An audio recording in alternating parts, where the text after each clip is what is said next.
দেশে একটা জায়গায় আছে যেটা সার্বভৌম, সেটা হচ্ছে জাতীয় সংসদের হাউস। এবং আর্টিকেল 78 অনুসারে জাতীয় সংসদের অভ্যন্তরে যে সমস্ত প্রসিডিং হবে, যে সমস্ত কর্মকাণ্ড হবে, তার বিরুদ্ধে কোনো আদালতে প্রশ্ন তোলা যায় না। সার্বভৌম এখতিয়ার সেটা জনগণ তার সার্বভৌমত্ব প্রতিনিধিত্বের মধ্য দিয়ে সেই সংসদকে দেয়। সেই জন্যই সার্বভৌম সংসদ সার্বভৌম ক্ষমতার বলে আইন প্রণয়ন করে, সংবিধান প্রণয়ন করে, সংবিধান সংশোধন করে ইত্যাদি করে।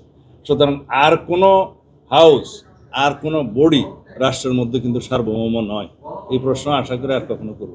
ওদের স্বপ্ন পূরণে পাশে থাকতে পেরে আমরা গর্বিত।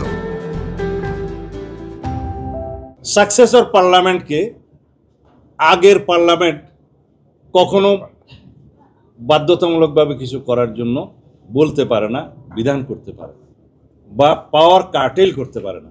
যেটা 15th অ্যামেন্ডমেন্টে article 7A and B এর মাধ্যমে বিগত সরকার করেছিল, সেটা অলরেডি আনকনস্টিটিউশনাল ডিক্লেয়ার হয়ে গেছে, এবং হয়ে গেছে যে এটা known as it was not there. যেহেতু জনগণের সার্বভৌম ক্ষমতা ওই আর্টিকেলের 7 অনুসারে বলা আছে যে জনগণই হচ্ছে চূড়ান্ত ক্ষমতার রাষ্ট্রের মালিকানা, এবং জনগণের ইচ্ছাই হচ্ছে চূড়ান্ত।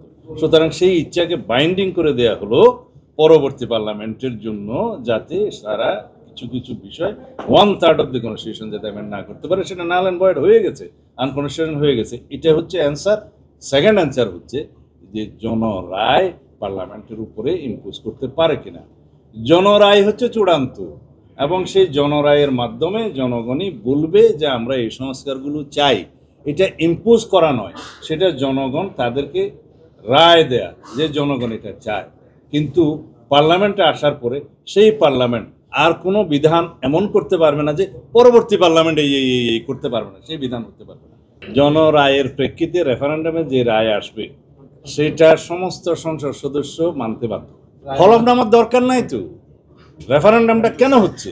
রেফারেন্ডামটা হচ্ছে জনগণ কি বলে জুলাই সনদ বাস্তবায়নের পক্ষে না বিপক্ষে। যখন পক্ষে বলবে তখন সেই সংসদ এবং সংসদ সদস্যগণ সেটা মানতে বাধ্য।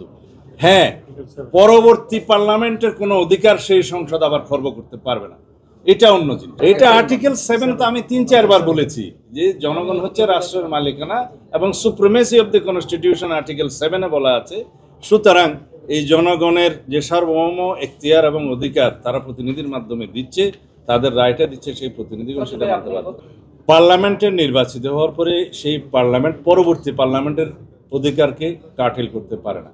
কিন্তু এই পার্লামেন্টে গণরায়টা, রেফারেন্ডামটা নেওয়া হচ্ছে এটা বাস্তবায়নের জন্য। সেটা বাধ্যতামূলক এই জন্যেই যে রেফারেন্ডামের মাধ্যমে সেটা জুলাই সনদ গ্রহণ করার জন্যেই আমরা তোমাদেরকে নির্বাচন করছি। জনগণ জানবে জুলাই সনদে কি আছে, তারপরেই দিবে। এখন বলা হচ্ছে যে যেগুলো নোট অফ ডিসেন্ট আছে ওইটাও সনদে উল্লেখ আছে যে যে সমস্ত দল ইশতেহারে উল্লেখপূর্বক জনম্যান্ডেট পাবে সেই সমস্ত দল তাদের নোট অফ ডিসেন্ট অনুসারে যেতে পারবে। It's clear. সেই পিআরের গঠন প্রণালী সম্পর্কে আমাদের নোট অফ ডিসেন্ট আছে, আর কারো কারো নোট অফ ডিসেন্ট আছে, সেটা তো অঙ্গীকার নামায় থাকবে যে যারা ম্যান্ডেট পাবে জুলাই সনদে তারা তাদের মতো করে যাবে। তখন জনগণ তো রায় দিবে সেই জুলাই সনদের বিষয়ে, স্পেসিফিক কোনো একটা আইটেমের উপর তো না।